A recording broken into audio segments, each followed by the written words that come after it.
Bienvenidos a Logos Acústicos, un espacio donde la reflexión se encuentra con las noticias, la cultura y la sociedad. Sumérgete con nosotros en conversaciones profundas y reflexivas sobre los temas más relevantes de nuestro mundo actual. Exploraremos ideas, analizaremos noticias y debatiremos sobre la interacción entre la cultura y la sociedad. Prepárate para expandir tu mente y explorar nuevas perspectivas en cada episodio.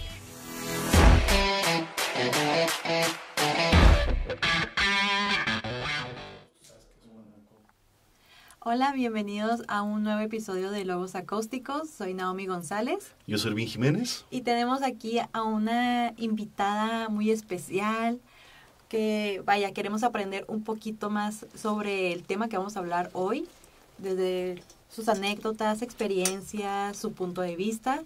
Elena Gómez. Hello, muchas gracias.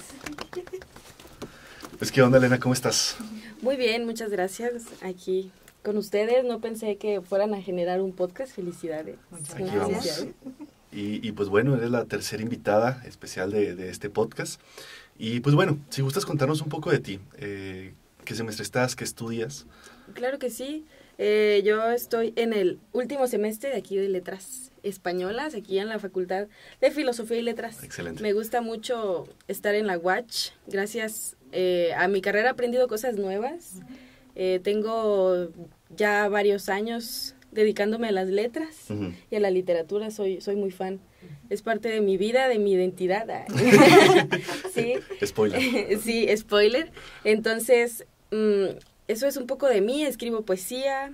Viví fuera de Chihuahua más de 15 años. Entonces sí conozco algunos lugares por allí. Excelente, excelente. Bueno, exactamente para que conozcan un poquito, ¿en qué ciudad viviste estos 15 años? Pues viví en el Estado de México y en Colima. Ok. En el Estado de México a 1 hora del DF. Okay. O sea, no estaba Bien. muy lejos, estaba a 1 hora del DF. Y pues es una simbiosis interesante. Sí, claro. Sí, es medio chilango por allá. Sí, medio chilanga me dicen. Sí, pues precisamente Bien. vamos a abordar este tema sobre la identidad desde todos sus trasfondos, identidad personal, identidad cultural, identidad de nación, ¿no? En general. Entonces, pues bueno, Nao nos va a dar la pauta aquí del inicio de esta conversación y pues bueno. Bueno, primero que nada voy a hacerle la pregunta aquí a mis dos compañeros. Para ustedes, ¿qué es la identidad? Yo primero. Elena, por favor. Pero tijera. Muy bien, bueno, no te preocupes, Irving. Te ayudo. Gracias. Bueno, pues la identidad tiene que ver con la identificación de los individuos respecto a cómo se perciben en un espacio social, en un espacio. O también la identidad puede ser como propia, ¿no? Dentro de nuestras casas, dentro de nuestros cuartos, hasta en el mismo baño. O sea, tenemos unas identidades distintas en cada espacio, ¿no? Entonces, eso es la identidad y pues tiene muchos ámbitos, ¿no? Muchos ambientes, muchas posibilidades. Está dentro de lo social, lo cultural, lo étnico, lo profesional, lo generacional, ¿no? Porque nosotros compartimos características por cuando nacimos, ¿no?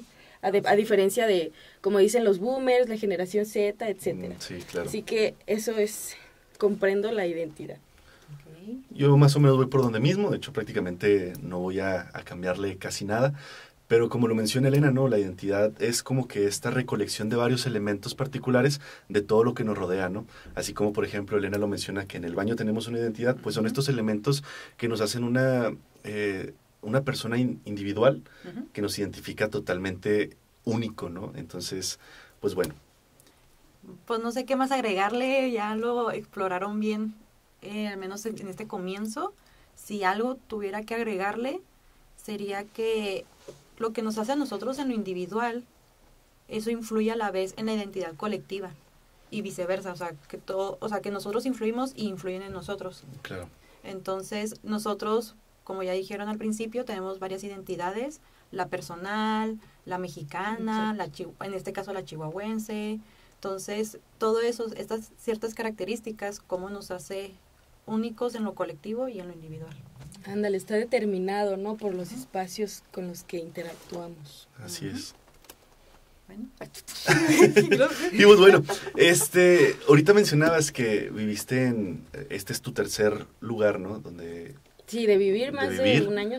Sí, de vivir más de un año. Entonces, me llama la atención, hablando también de que estos elementos, de que el espacio influye mucho en tu identidad, ¿tú cómo te podrías relacionar en el sentido de que estos cambios, cómo han afectado en tu identidad, en tu esencia, en tu forma de también incluso de llegar de un entorno donde te influenció tanto y llegar aquí a Chihuahua? ¿Tuviste retos, tuviste algo que tomar en beneficio, algo en torno a estas nuevas identidades que pudiste desarrollar aquí en estos espacios?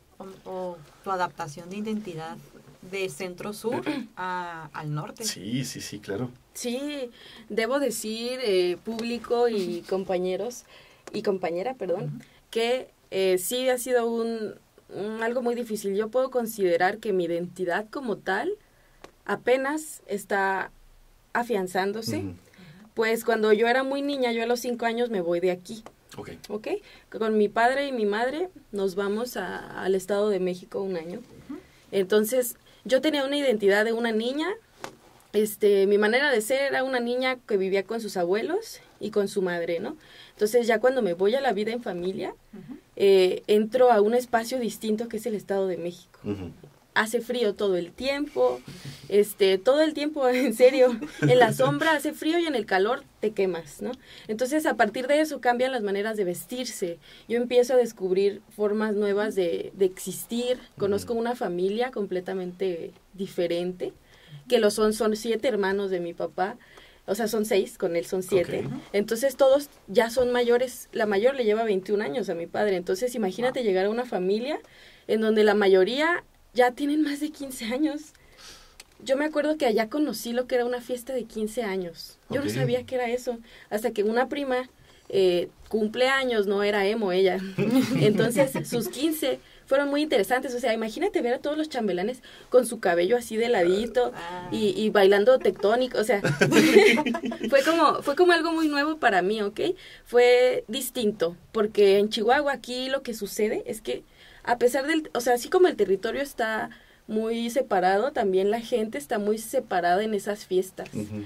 Allá, yo cuando vivo allá, las fiestas grandísimas de rancho, de pueblo, comida, la familia unida, de que vámonos de viaje todos juntos. Sí. Y aquí en Chihuahua es como, unos viven en el Chuco, a veces nos vamos al Chuco, ¿no? Pero también las fiestas, aquí no dan comida en los 15 años. Eso a mí me sorprendió mucho, me puso muy triste, dije... Tú estabas esperando en unos 15 de, el guisadito, que si el arroz y nada. Nada, así de que unos canapés así de salchichón molido, y yo, ¿qué es esto? Yo no sabía qué era eso, ¿no? Y después de Toluca, ya que les comento esto del sur, la buena vida, lo pintoresco, pero igual también mucha violencia, muy violento es allá. Allá por primera vez vi lo que era que asaltaran a alguien. El Estado de México está potente. De hecho, había un carro cerca de mi casa. Estuvo mucho tiempo ahí estacionado y cuando lo exploraron, pues lo dejo a su imaginación, ¿no? Lo dejo a su imaginación que había en ese carro y estaba a la vuelta de mi casa, o sea, por donde yo pasaba de la primaria. Además, después de ahí, pues, mis papás también querían generar su identidad, ¿no? Sí. Entonces querían hacer doctorado. Nos fuimos a Colima. 3 años por mi papá. ¿Qué es Colima? Colima es un espacio muy bonito, natural, geográfico. Está el Nevado de Colima, que en realidad está en Jalisco. O sea, es identidad de los colimenses, pero en realidad está en Jalisco los dos, el Nevado y el volcán de Colima. Sí, claro. Pero se ven mejor de Colima. Entonces, todo eso, pues, yo cambié de perspectiva de ver todo gris, todo frío, a que hiciera calor todo el tiempo, a estar en un lugar donde no había nadie, no teníamos familia y nadie. Entonces, empieza el aislarse, empieza el empezar a conocer a los vecinos, empezar a conocer el entorno, qué hay de comida, qué hay nuevo. Si en Toluca habían pambazos y tacos dorados de 30 centímetros, en Colima hay enchiladas dulces y sopitos de este tamaño, solo con carne de cerdo y comino. O sea, muy distinto. Uno pensaría que porque Colima está cerca del mar hay mariscos. Sí. No, es puro cerdo. Puro cerdo. Allá lo que más se come es cerdo. Y el pozole es blanco. Entonces, uno llega a la comida de allá, a mí me pareció un poco desabrida en ese entonces, porque yo venía de acá, y de Toluca, o sea, de la comida deliciosa de Toluca. Entonces, sí fue muy, muy diferente, el mar muy cerca, Okay. Los mosquitos se picaban diferente. Allá a las hormigas les dicen esquilines. Esquilines. A las chiquitas negras. Okay. Tienen muchos tipos de hormigas. O sea, yo descubrí fauna, descubrí cosas muy nuevas. El volcán de Toluca al volcán de Colima, pues eran distintos también. Entonces, estar en tantos lugares hace que empieces como a reflexionar qué hay aquí, qué no hay acá, qué faltaría. Como que analizas más a fondo a la gente. Sí. Y al entorno. Y lo arraigas totalmente a tu vida, ¿no? O sea, en el sentido de que qué padre es de que vas a un lugar y hablando de comida, ¿no? Esta gastronomía que incluso te hizo cambiar tu sabor de que, ay, no, es que no voy a comer los mismos la misma comida en aquel lugar, ¿no? Entonces, ¿cómo se va alterando también tu forma de percibir el entorno, ¿no? El clima, la sociedad, la cultura, las tradiciones, ¿no? La música que se escucha en las calles. Por ejemplo, ya que dices que viviste este tiempo en ahora Ciudad de México, DF, en Colima y ahora en Chihuahua, ¿cómo podrías, qué característica le darías a la población de estos lugares? O sea, ¿qué es lo que los diferencian y cuál es como los une? Interesante pregunta. Fíjate que esa pregunta no me la podría haber respuesto hace unos meses. ¿Por qué? Porque como que uno va evolucionando y va percibiendo todo distinto. Entonces, para empezar, en el Estado de México, puedo decir que la gente es más individual, si no es su familia. Es más individualista, es un poco reacia por eso de la violencia, pero es muy, muy amable, muy pintoresca cuando hablamos de alimentos, de fiestas. Allá si en una calle hay fiesta, toda la calle está invitada, ¿no? Pero también hay muchas peleas. Yo llegué a ver muchas peleas callejeras en Toluca, sí, muchas. Cosa diferente a Colima. Como que allá en Colima odian por dentro. O sea, no te dicen nada, solamente actúan después. Y creo que es algo que los identifica en todo, a los colimenses. Imprescindibles en Colima. En Toluca, como les digo, entre violentos, entre que amorosos, y hay mucha comunidad, sentido de comunidad, y en Colima no hay tanto sentido de comunidad. Aquí en el norte tampoco hay tanto sentido de comunidad, en Chihuahua. Sin embargo, sí hay sentido de que somos hermanos. Algo que yo siempre he observado es que cuando uno está en un avión o en un camión, la gente es más unida, ¿no? Hasta se hace plática así de, ¡ay, no, ya nos vamos a bajar!, ¿no? Así de, mira, ahí, no se vaya a caer como Jenny Rivera. A veces así hacían comentarios, ¿no? En los aviones. Sí. Y pues todos, ja, ¿no? O de que, es el cumpleaños de una azafata y todos, feliz cumpleaños, ¿no? Pero luego ya uno se va a la calle. Se va a la calle así de que a un banco son ambientes distintos, pero hay mucha gente también. Y es completamente distinto. Sí. Algo así es como yo les definiría Estado de México y Colima. Y aquí Chihuahua, pues creo que todavía me hace falta un poco definirlos, pero son muy hospitalarios aquí, sí, y leales. A diferencia que a diferencia de en Toluca y en Colima. ¿Por qué? Porque allá por ser Estado de México. Siempre que digo Estado de México me sale mi acento, perdón. Sí. Eso es muy interesante. Entonces la identidad no se pierde. La identidad nomás se va transformando o añadiendo más elementos a tu perspectiva, a tu persona. Por ejemplo, que ahorita se te sale el acento, ¿no? Es como que ya lo haces tan parte de ti que esa cierta identidad no se pierde. Entonces, como que en este transcurso de tu caminar por el mundo es como que sigues acuñándote de más cosas, más elementos, más cultura, más enseñanzas, más aprendizajes. Exacto, es como la gente que se va a otros países. Sí. ¿No? Empieza a adquirir distintas perspectivas y distintas, ¿cómo se llaman? Hábitos. Sí. Como los que se van a Japón, empiezan a quitarse los zapatos, ¿no? Si los dejan afuera, tienen su cuartito, y todo se involucra, ¿no? De acuerdo a las identidades se construyen las casas donde vivimos. Sí, claro. Los señores que viajan mucho, ¿no? Sus casas parecen museos pequeños, como nuestros profes, ¿no? Muchos de nuestros profes tienen sus casas así con cosas de muchos países. Sí. ¿No? Entonces, no, perdón, tú dime. No, es que eso de que mencionan de que la identidad se va transformando, se va adaptando a uno mismo. Entonces podemos decir que la identidad es como este instinto de supervivencia, o bueno, el que nosotros nos adaptamos a un lugar es para que nuestra identidad se vaya, como que vaya superviviendo. Como un sentido de pertenencia, ¿no? Sí, yo lo mencionaría mejor así, un instinto de Ajá, es lo que dijiste básicamente. Sí. Ah, ok. No, es que yo lo, como eso de, si te vas a otro país y todo eso, siento que tu identidad sí se adapta al lugar, pero también es como de, lo tengo que hacer para sobrevivir en el nuevo ambiente. También. Okay. Por ejemplo, cuando fui a Perú, en Perú no comen picante. Entonces yo creo que tú no podrías ir a Perú. No, entonces, no, qué triste. Por ejemplo, aquí en México, en Chihuahua, se come mucho picante. Entonces ya estás tu paladar, ¿no? Ya tiene como que ese gusto de que necesitas comer picante. Entonces si te vas a Perú, en Perú pues no pica, entonces como que, bueno, me tengo que adaptar a estos gustos gastronómicos. Ándale. Pero sin perder este gusto porque pues, me gusta el picante. ¿Sí me explico? Sí, definitivamente. Mira, yo tengo una amiga que es del Estado de México. La conocí en un congreso en Zacatecas, pero ella ha vivido en España y en Argentina. Y ahorita está viviendo en Edimburgo.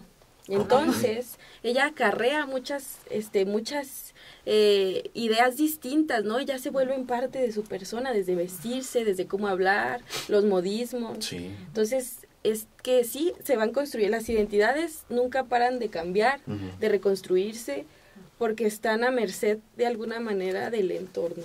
Sí, claro. Claro. Y pues bueno. Bueno, yo tengo una pregunta, y esto me acuerdo mucho cuando recién entraste al salón. Sí. Porque no me acuerdo si fue un maestro o alguien del salón que preguntó cuál es la diferencia en el entorno educativo de zona centro-sur aquí en el norte. En el cuestión al menos ahora de la carrera que estabas estudiando letras hispanoamericanas en Colima y ahora aquí letras españolas. ¿Cuál ha sido como que la diferencia? De la educación. Sí. Mira, sí es muy, muy variada. En el Estado de México, la educación en su mayoría es muy puntual, muy cargada. Las tareas son fuertes y los profes, la escuela en donde yo estaba, en la secundaria, era muy capacitada, era de las mejores del Estado. Secundaria 5 siempre la voy a querer. Pero a lo que voy es que allá estaba muy bien construidos los programas, los profes se notaba que les gustaba y que neta aprendías algo, ¿no? Cuando llego a Colima, son profes que te hacen dictados, que te dicen, oye, pues es que tienes que responder todo el libro, y te firman sin siquiera leerte, ¿no? Sin siquiera interesarse en que tú estabas aprendiendo, y era de las mejores del estado en donde estaba. Entonces, esa es la diferencia, mira, aquí en Chihuahua, es una mezcla entre las dos. Una mezcla entre las dos, porque hay escuelas en donde sí pueden estar así muy dedicados, lo veo con mis hermanas menores, y otros lugares en donde, pues más o menos, pero no llegan tanto como en Colima. No niego que deba haber calidad, pero aún así es como parte de sus personas, ¿no? O sea, ellos, así es su conocimiento, así construyen cómo aprenden. Entonces, esa es la diferencia. Si nos vamos a términos filosóficos, ¿no? Acá, creo que todas se guían por el orden escolar, ¿no? Okay. La escuela más exigente en donde he estado ha sido Estado de México. Allá hay mucha formalidad, la gente es muy formal. Allá en una fiesta te compras toda tu ropa, entonces en un bailable vas y compras tu disfraz y todo. Y en Colima es un poco diferente, ¿no? Te lo haces y como puedes, ¿no? O sea, no tanto como...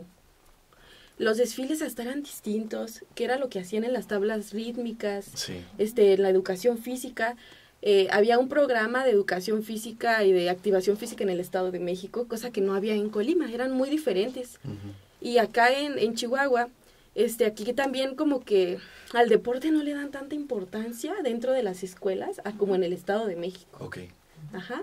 Y ya hablando de la universidad, yo como estuve en el EDOMEX mientras mi madre hacía el doctorado, pues yo veía cómo era la escuela, muy exigentes, en serio. Los profes de calidad, prístimos, y siempre profe y alumno, ¿no? Okay. Y en Colima era profe y el alumno, muy comprensivos como aquí, muy comprensivos, eso sí, porque somos humanidades, ¿no? Sí. Pero a diferencia de los programas, como allá es muy pequeño, obviamente que las clases son distintas. Son diferentes porque no hay tanta gente con la que hablar. Estás con los mismos 6 horas al día, en todas las carreras, contabilidad, en todas. Sí. No solo en letras. Y aquí hay mucha diversidad. A pesar de que los campus son grandes, los que hay allá y aquí en Colima, creo que sí varían qué tipo de personas están. Sí, claro. Claro, ¿no? Y cómo se llevan, ¿no? Aquí a veces se acuestan en el pasto, pero allá rara vez aprovechaban como la naturaleza.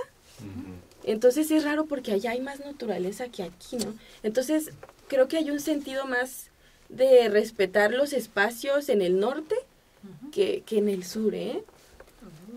Entonces me extendí muchísimo, perdón. No, está bien, está bien.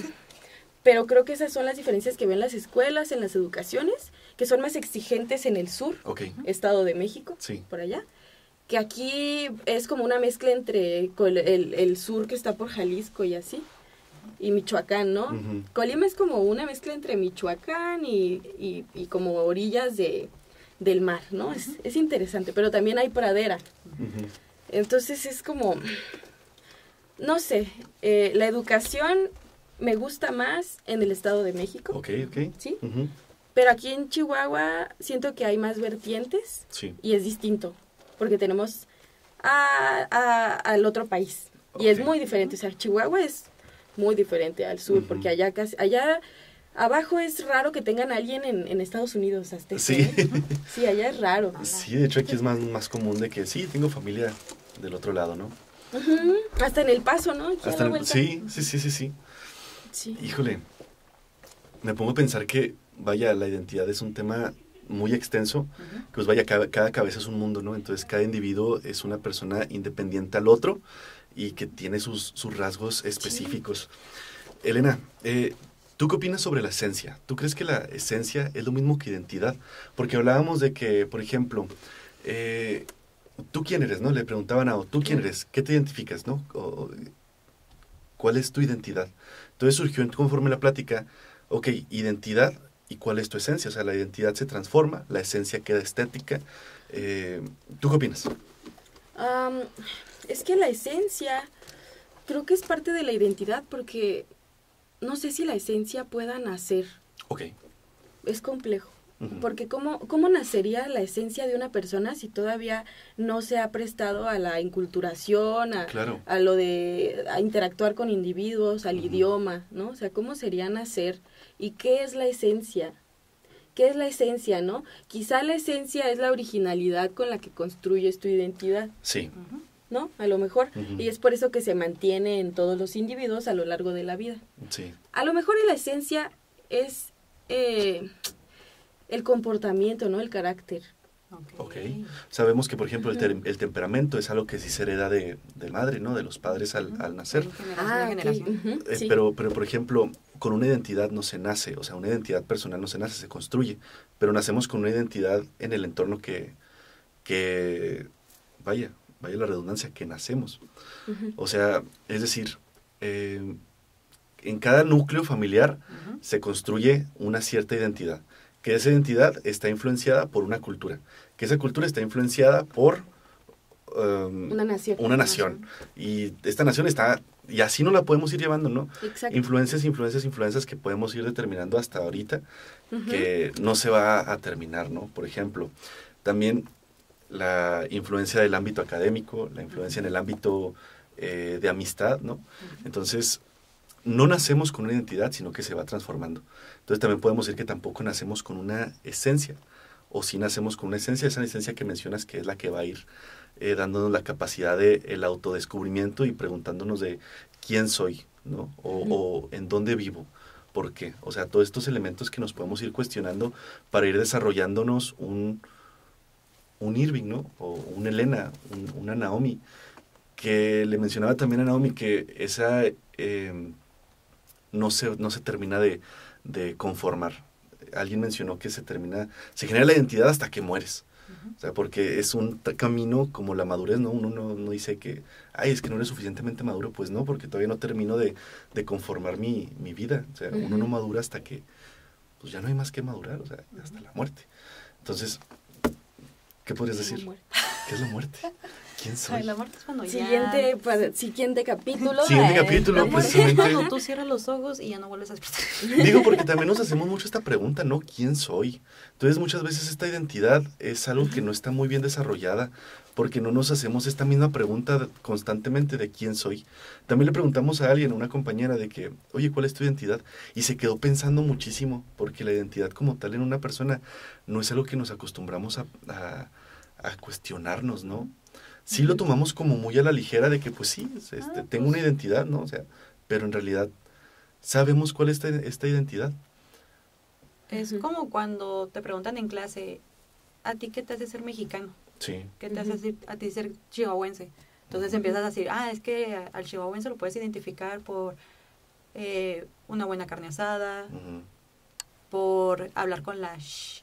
Con la sh. Que de hecho es una variación andaluz, porque como aquí era Nueva Vizcaya, fue una derivación de los españoles andaluces, que por eso hacen la derivación de la sh. O sea, tiene algo de la herencia española, nuestra manera de hablar. Toda esta colonización. Exacto, perdón, te interrumpí. No, o sea, por ejemplo, también, es que este tema, lo de identidad, nace porque nos dimos cuenta, ahí no nos funden los de historia, que el 24 de febrero es el Día de la Bandera. De la bandera, ajá. Entonces dijimos, ¿cuál es la identidad del mexicano? ¿Qué nos hace ser nosotros mexicanos? ¿A qué nos diferencia a México ante los otros países latinoamericanos o hispanoamericanos? Entonces, para mí esa sería otra pregunta que les haría. O sea, para ustedes, ¿cómo nos podemos identificar los mexicanos? Muy bien. Pues, si gustas tú primero, Irving. Ahorita yo doy una, porque traes cosas. Notas de ello. Híjole, bueno, yo creo que una identidad auténtica como mexicano, yo creo que sería muy difícil ahorita en nuestros tiempos de hablarla. Bueno, o sea, bueno, creo que me contradigo un poco, ¿verdad? Porque la identidad se va transformando con todos estos elementos que van trascendiendo. Pero ahorita con lo de la globalización, es decir, las tribus originarias tienen una esencia más arraigada que nosotros, por ejemplo, que podemos incluso traer toda esta globalización, no sé cómo explicarla. Entonces ahorita para mí se me hace un tanto complicado explicar una identidad del mexicano sin conocer todos estos elementos que nos pueden ir transformando constantemente. Yo creo que ahorita estamos llegando a una identidad más universal, con estos términos de que, pues bueno, ahorita estamos utilizando elementos, por ejemplo, textiles de otras partes del mundo, ¿no? Entonces, teniendo tantos elementos aquí en nuestra región, pues no se utilizan mucho. ¿Por qué? Porque nos dejamos también guiar por otros elementos, por ejemplo, de moda, ¿no? De música. Y ahorita también que vivimos en un ambiente más de inmediatez, que, híjole, estos elementos que incluso hasta me hacen dudar de mi identidad como mexicano. Ok, Irving, entiendo, pero no dudes de tu identidad, mira. Gracias. No, eres mexicano. Sí. y los mexicanos no van a dejar de ser mexicanos a pesar de la globalización y el capitalismo. Okay, claro. ¿Por qué? Porque se perpetúa, pero ahora en estos nuevos entornos. Sí. ¿Cómo? Pues es que hasta cuando vemos TikTok o cuando vemos algo, ¿no? Ves un video y tú ya sabes de qué país podría ser. Sí. Tú ya ves como de qué contexto social podría ser, como a qué se dedica, si tiene experiencia. Entonces nosotros luego vemos quién es mexicano en los videos, ¿no? Tanto por el tono. Entonces yo creo que la identidad mexicana se mantiene, pero evoluciona con esto nuevo. Sí. Que el capitalismo y que el consumismo y que la globalización influyan en las identidades de todos los países es otra cosa. Pero vamos a hacer una comparación, Estados Unidos y México. En Estados Unidos el nacionalismo es algo más fuerte, muy fuerte. Sí. Me encanta Estados Unidos y hasta me lo pongo en los calzones, ¿no? Porque ya ven que hay. Sí, se puede todo. ¿No? Y en México no, es ilegal. Es ilegal. Ajá, es ilegal. Entonces, pero aún así tienen más sentido de patriotismo en Estados Unidos que en México. ¿Por qué? Porque la identidad del mexicano es siempre venerar más al extranjero desde el mestizaje. O sea, desde el mestizaje es que somos inferiores, que siempre tenemos esa idea en el subconsciente de inferioridad, pero que al mismo tiempo que somos del macho mexicano. Sí. Y en el caso de la mujer, pues esto es es parte de las identidades mexicanas. Las mujeres siempre se van a sentir o bien fregonas a partir de un cambio de las buchonas y todo esto que se ha surgido, pero de igual manera ya venía una tradición de las mujeres poderosas. Podemos hablar de las diosas, Sí. de las diosas de aztecas. Tenemos a Tlazoteotl, que es la diosa de la inmundicia, que es la diosa que también apoya las cosechas. Ok. Entonces, somos una dualidad, el mexicano por excelencia. Sí, total. Ajá. ¿Y qué decía José Vasconcelos, no? José Vasconcelos, aquí tengo en mi nota, que el mexicano está muy influenciado por las religiones, ¿no? Sí. Hay mucha violencia en el mexicano. Hay más amor a la religión que al respeto a las mujeres. Okay. A pesar de que les trajeron una mujer diosa, una imagen religiosa que era la Virgen María. Aún así la pisotean. Sí. O la veneran en exceso. Que nuestra madrecita linda, es algo que pasa mucho en el Estado de México. Que la madrecita linda, ay, que virgencita, apóyame. Pues hasta la Rosa de Guadalupe se creó un programa, ¿no? Eso es identidad. Sí, se dice que el mexicano es guadalupano por excelencia Y eso dicen, pero ¿qué pasa con Chihuahua? ¿Qué pasa con Chihuahua? Chihuahua tiene baja interés religioso y en realidad somos más religiosos, ¿cómo se llaman? Tradicionales, ¿no? O sea, no son católicos. Aquí abundan Jehová, cristianos, ¿cómo se llaman? Mormones, protestantes. Protestantes, exacto. Y cosa que es también como parte de la identidad del norte a diferencia del sur. Acá no está tan arraigada la religión, pero que sí compartimos en todo el país un poco de, ¿cómo se llama? Lo místico, la historia, la historia violenta. Todos somos un poco violentos, aquí en el norte hablamos fuerte y eso es algo súper comprobadísimo. Sí. Y en el sur hablan más tranquilo. ¿Por qué? Yo siento que tiene que ver con esos arraigos del mestizaje y de la colonización. Okay. Porque allá son más inferiores que aquí. Aquí Chihuahua, hablando de la identidad chihuahuense, pues comentábamos que estaban muy aislados, o sea, estaba como a la cola del diablo, ¿no? Lejísimos, hacia donde da la vuelta el viento está Chihuahua, ¿no? Sí. Entonces, pues a partir de ahí también tenemos algo de nuestra aislar, éramos rechazados y casi no nos tomaban en cuenta, ¿no? Pues en la independencia, pues aquí terminó Miguel Hidalgo, o cuando vinieron a Estados Unidos y pasaron por Chihuahua y se quedaron un rato y luego dijeron, aquí nos vamos a quedar. No, pues nomás es de paso. Gran error. Porque después, gracias a que había Chihuahua libre, vino Juárez, todo lo que pasó, tanto en la independencia y todo, Chihuahua siempre fue un refugio, ¿no? Porque estaba bien lejos. Entonces, eso de alguna manera nos separa un poco, pero también nos hace partícipes. Y poca gente de la República sabe que Chihuahua fue muy importante en la revolución, en la independencia, en la invasión estadounidense. Sí. Sí, o sea, poca gente lo sabe. Nuestros compañeros de historia no nos dejarán mentir, ¿no?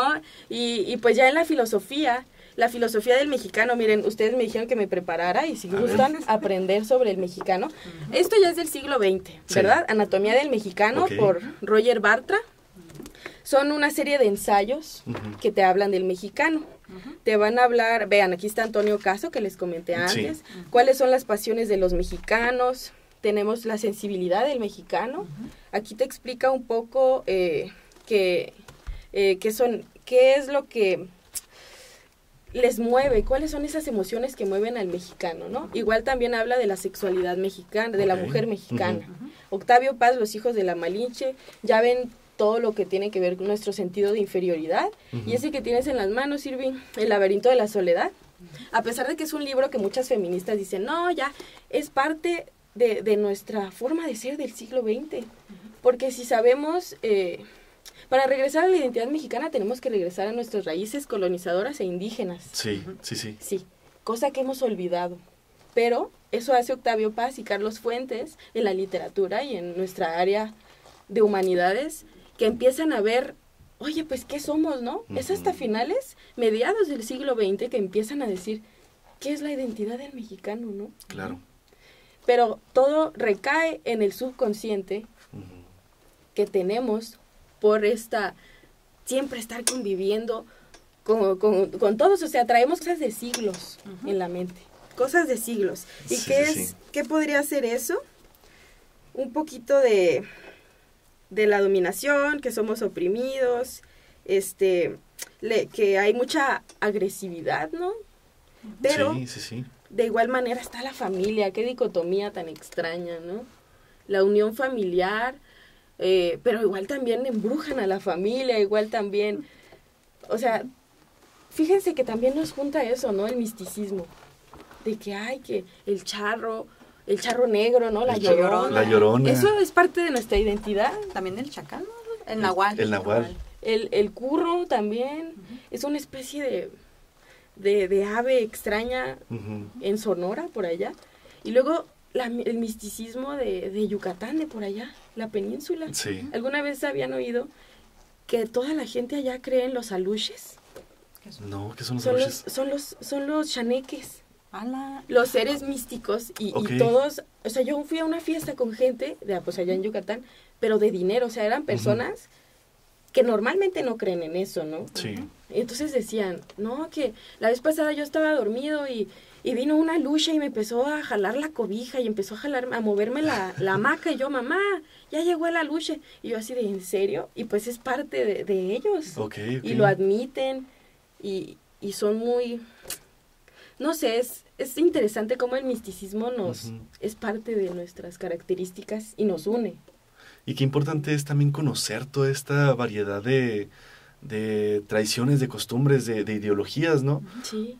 Porque, y precisamente con esos elementos es como uno se va dando cuenta de en dónde pertenece, ¿no? Y es también le da este sentido de pertenencia que hablábamos al inicio. Claro. También, bueno, al mexicano, siento que como esto del misticismo es reconocido por todas estas leyendas, todos estos mitos, el cómo a todos los estados nos une la típica historia de, es que la enfermera, la planchada, que todos tienen una, sí, y que supuestamente se originó aquí en Chihuahua, pero no, dice, no, es que fue en Estado de México, o fue en Veracruz, y yo, no, pues... La Llorona también de muchas partes. Sí, que según es la Malinche, sí, que según es una señora que mató a sus hijos, ya sacaron película animada, que es una señora que busca a sus hijos en Guanajuato, también que hicieron Xochimilco. También que hicieron la película esta gringa, yo no la he visto, pero dicen que no le hace justicia a la leyenda de la Llorona, porque la manejan como una novia, algo así que muere, y y le quitaron como esto de que es la madre que o mató a los hijos, o que los hijos murieron y pues les llora eternamente. Sí, cosa muy extraña, ¿no? Porque la madre mexicana no está vista como alguien así. No. Entonces, sí está extraño, ¿no? Pero al mismo tiempo está esa que traiciona, y que es la Malinche, ¿no? El que traiciona, ¿no? Entre comillas. Porque, pues, uno está en esa posición y, pues, ¿qué hace? ¿No? Entonces, sí es como raro el misticismo, ¿no? Pero aún así explica cosas de nosotros. Sí. Y, pues, bueno, también este podcast se habla también de los procesos creativos, ¿no? ¿Cómo es de que puede influenciar la identidad propia o la identidad cultural, ¿no? A estos procesos de la literatura o de la pintura, la música. ¿Cómo es que también nos podemos hacer partícipes de una identidad propia en todos estos elementos culturales en torno a las artes, ¿no? A estos procesos creativos? Pues claro que siempre va a permear todo lo que escribas. Sí. Nos vamos con un ejemplo. Una de mis poetas favoritas, pues es Pizarnik, a pesar de que no es mexicana. Ella... Su identidad era de una mujer herida por las mujeres y acogida más por los hombres. Ya ven sus relaciones con grandes escritores como Cortázar. Entonces, su identidad siempre permeaba su poesía. Y ¿cuál era? Que se sentía perdida, que se sentía en un espacio en donde no pertenecía. Y eso le da belleza a sus versos. que es lo de, Señor, solo tengo 20 años, y empieza a narrar cómo se siente en esos 20 años, de que está en una jaula y los pájaros ya, o sea, están muertos de todas maneras. Es una representación simbólica de que era una mujer que fue víctima de toda la dictadura en Argentina, todo lo malo que sucedía. Así que yo creo que sí influye mucho nuestra persona en el proceso creativo. ¿Y por qué decidió escribir esos poemas? Sí. ¿No? Ahí está el inicio. El decidir escribir esos temas es porque es parte de ti, sabes desarrollarlo. Fíjate, estábamos hablando en una clase que para nosotros como individuos, ¿no?, es más fácil criticar otras partes o escribir o cuestionar de otras partes que salgan de nuestro entorno. Es como esta frase, ¿no?, que dicen de que nadie es profeta en su propia tierra. Uno como mexicano, el cuestionarse y criticar o tratar de identificar estos elementos del mexicano puede ser incluso incómodo o muy retador. Pero sí podemos criticar otras partes del mundo y hacernos partícipes de otros elementos culturales que no nos corresponden. Eso es un problema, sí o no, y por qué alguien de las dos que pueda buscar ese elemento de las letras, ¿no? Por ejemplo, ahorita mencionabas de que escritoras que no son mexicanas, o incluso también como hemos visto filósofos que no son mexicanos y que hablan mucho del México, ¿no? Entonces... El mexicano es chismoso. Sí. Es chismoso por excelencia. Y rebelde. Y rebelde, es también algo que nos identifica. Exacto, entonces es por eso dices, no, nadie es profeta en su propia tierra. ¿Qué pasa? Que cuando el mexicano sale de su país y ve un lugar que se llama Tacos Pepe, dice, ¡ay, México, te amo, México! Pero cuando está aquí, es como, Tacos Pepe, hay otros 5 Tacos Pepe, ¿no? Entonces, claro. Creo que el mexicano, permítame, tengo que volver, repíteme la pregunta. De que por qué el mexicano no puede cuestionar o criticar o hablar de su entorno propio. Porque está aquí, porque sabe que los demás pueden ser rebeldes también, así como lo es él. Entonces el mexicano siempre va a hacer cosas para no sentirse atacado. Nunca le gusta sentirse atacado, y eso podemos vernos en nuestra historia política, ¿no? En nuestra historia, hasta para elegir consejeros técnicos aquí en Derecho hay algo de fuerza, de protegerse. Es lo que dice Octavio Paz, las máscaras que se pone el mexicano. Sí, ¿Por qué? Porque sí. siempre tiene que estar aparentando algo para sentirse mejor, para ocultar esa inferioridad que siempre ha sentido. Una falsa identidad obligada, diría yo, incluso para poder subsistir en un entorno diferente. ¿Por qué creen que Porfirio Díaz quería tanto que fuéramos como Europa? Cuando en realidad tenías que ver qué hay en México, qué necesita México, qué arquitectos tienes en México, ¿no? Y es por eso que siempre hemos querido hacer algo más. Y por eso no recuperamos y recolectamos nuestra cultura, ¿no? Yo creo que qué peligroso es esa parte, ¿no? De que tenemos miedo a ser juzgados y de que queremos, no podemos opinar de nuestro entorno, como lo mencionas, ¿no? Por esta parte. Pero yo digo que falta mucho eso porque, pues vaya, qué mejor que hable alguien que está en sus zapatos, que vive aquí en el entorno, que puede transformar, que puede criticar, que puede, una crítica constructiva, ¿verdad? Obviamente, y tratar de enfocar estos elementos que pueden incluso, ¿cómo decirlo? Que puede criticar estos elementos negativos, ponle, de nuestro entorno, únicamente por ese miedo, ¿no? Entonces, qué mejor que hable alguien que vive en ese entorno, que experimenta ese entorno, que puede definirse parte de ese entorno. Es que lo que pasa con los autores, por ejemplo, esto de que, ¿qué pasa que venga un argentino o un colombiano a hablar de temas que competen al mexicano? Puede ser por nosotras que hemos visto a lo largo de la literatura, ha sido porque han sido exiliados de su país, y obviamente al enfrentarse a un nuevo contexto, escriben bajo ese nuevo contexto. Pero obviamente trayendo de su cosecha de lo que vienen arrastrando de su país de origen.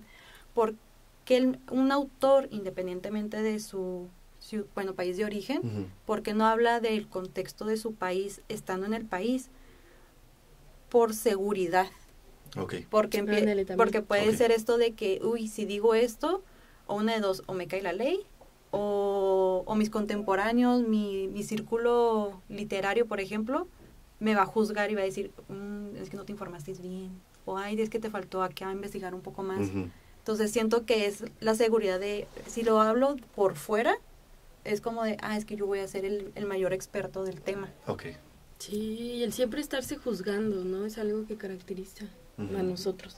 Siempre estarse juzgando, porque Sí. si no, no tendríamos que ocultar nada. Sí, claro. Y aparte que también influye en eso, las emociones. Los mexicanos somos personas con la emoción a flor de piel. Ujú. Uy, sí. Entonces, pues, ¿qué pasa? Que somos muy, de alguna forma somos muy sensibles, pero o lo explotas, lo dices, o lo ocultas, Sí. ¿no?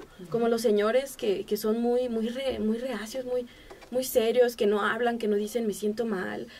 ¿Cuántos mexicanos están en contra de la salud por no sentirse Ujú. débiles y no decir que me siento mal?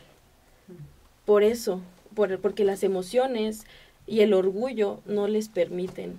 Sí, antes que identificaba mucho al hombre masculino, ¿no? O varón, de que no lloraban. O sea, que los hombres no lloran. Y si lloras, Eres débil. eres débil, ¿no? O sea, y que ahorita lo bueno que ya se está llegando a esta deconstrucción, Sí. en la cual ya los hombres podemos expresar libremente, sin prejuicios, soltar una lágrima, ¿no? Llorar, expresar esas emociones. Entonces, como que ahora sí, ya con estas deconstrucciones, ya uno puede ir aflojando su identidad. O sea, ahora sí, yo soy una persona sensible que llora, pero eso no me hace débil. Eso no me hace excluirme de mi ser hombre, ¿no? Si lo podríamos llamar así, ¿no? Claro, yo creo que el nuevo camino que tendríamos que llevar en la construcción de las identidades Así es. a la aceptación y al autoconocimiento. Ujú. Primero tenemos que conocernos, así aunque nos dé miedo, físicamente, el espejito, así después de bañarte, detrás de todas partes, qué Sí. tienes, también tus características fuera de tu casa, Ujú. para que soy bueno, qué me gusta, qué hago, para así poder construir estos espacios sanos, ¿no? Ujú. A mí me gusta mucho aquí la Facultad de las Humanidades porque puedo ver a los jóvenes así que ahora se dice, te amo, hermano, y antes era como Uy, no. muy raro, Sí. así, te quiero mucho, hermano, y ahora es muy normal, y antes era muy extraño, es como de que, ¿te gusto? ¿O qué onda, no? Y a partir de allí es cuando podemos cambiar y hacer espacios sanos, saludables, a partir de reconocer las diversas identidades, porque Claro. ya ven que tenemos las sexuales, Sí. tenemos las de tanto de género como de sexualidad, de que te Ujú. gusta. También tenemos las de, pues, los profesionales, la familia. ¿Qué quieres de tu vida para que te conozcan y Ujú. encuentres espacios en donde sean así y te sientas feliz, ¿no? Sí. Cómodo. Sí, claro. Por ejemplo, le estaba dando la otra vez a Irving, como para tenerlo visualmente. No sé si has visto la película animada de El origen de los guardianes. Ay, muy bueno. Sí. Entonces, Sí. justo le está diciendo a Irving que la película nos da un claro ejemplo con Santa Claus y Jack Frost de la matrushka, porque el Santa al parecer es ruso, y de cómo va quitando capa tras capa de esta matrushka y llegas al núcleo. Entonces le digo a Irving, capa tras capa es todas las identidades que uno va formando a lo largo, o sea, cómo se fue transformando a partir de nuestro núcleo. Ujú. Y de cómo hasta que lleguemos al final de la vida va a ser la última capa de esta identidad. Y aún así yo sospecho, no estoy afirmando nada, puede existir otra capa después de la muerte. Porque es la Ok. capa que te pone al final tu familia, tu gente alrededor, como esa identidad de que, pues es que esta persona fue así en vida, pero te está dando percepción de distintos contextos. Ok. Ok, Después ok. de la muerte hay identidad, entonces. Pero esa ya sería la identidad que tiene la gente. La gente de ti. ti. Ajá. Porque al Ujú. fin de cuentas tu identidad se muere contigo. Sí. Ujú. Y esa identidad que se construye es por la gente. Por la que gente. supo de ti. Okay. Entonces también existe esa identidad Sí. de otras personas, ¿no? Ujú. Entonces sí, son muchas capas. muchas capas, y creo que son tantas que nunca terminaríamos de saber en qué ámbitos construimos nuestra persona, o sea, con qué cosas construimos nuestra persona. Y pues no bueno. sé qué quiera más comentar. Les cierro con la pregunta, ¿qué los hace a ustedes ser Elena, Irving? Ahí que los que nos están viendo o escuchando en casa, en el carro, en el trabajo. Espero Que ciertamente sí es una pregunta muy confortante. Digo, que confronta. Uh-huh. Sí, Es una también es pregunta. confortante si la sabes responder. Bueno, sí, claro, claro. Porque hasta cuándo vamos a identificarnos como alguien, alguien, soy alguien. Sí, pero es que siempre está esa idea de que Sí, los niños, quiero estudiar para ser alguien. Ya eres alguien. sí, exactamente. Ya eres alguien, Exactamente. solamente vas a construirte de maneras diferentes, Sí. dependiendo de la carrera que escojas. Sí, Dependiendo de la carrera. todos somos alguien, Todos somos alguien. buenos o malos, porque Somos hay mucha alguien. gente mala en este país. Sí, Somos algo. así es. Y pues bueno, Bueno, muchísimas gracias, Elena, por A todo. ustedes. Fue Perdón Enrique. mis divagaciones. no, para mí fue enriquecedor porque a Elena ya se lo he dicho en varias ocasiones, yo la admiro como compañera porque conoce bastante, entonces Sí, para mí sí, sí. fue como que, wow, o sea, conocer otros puntos de vista, otras perspectivas, Así es. así que muchas gracias por No, Y acompañarnos. qué mejor que hablaste desde tu experiencia, desde tu vida y vaya, esperemos y poderte tener de aquí en otros temas, Creo que porque sí. vaya, fue una plática muy agradable, la verdad, casi nosotros no hablamos, pero no es malo, o Ajá, sea, no, Perdón. porque no hablamos porque no queríamos interrumpir una plática tan fluida. Ujú, gracias. Entonces, pues bueno, ahí si gustan pueden dejar comentarios, opiniones en el chat, ahí en la descripción de los videos. Ujú. Y pues no se olviden de seguirnos en todas nuestras redes. Nos encuentran en Facebook y en YouTube como Facultad de Filosofía y Letras Oficial, en Instagram como fil.watch y en Spotify como Logos Acústicos. Y pues bueno, nos despedimos y esperemos si nos escuchen en este video, en los anteriores y en los próximos. Mi nombre es Irving Jiménez Naomi González. Y Elena Bulsara. y esto fue Logos Acústicos. Gracias.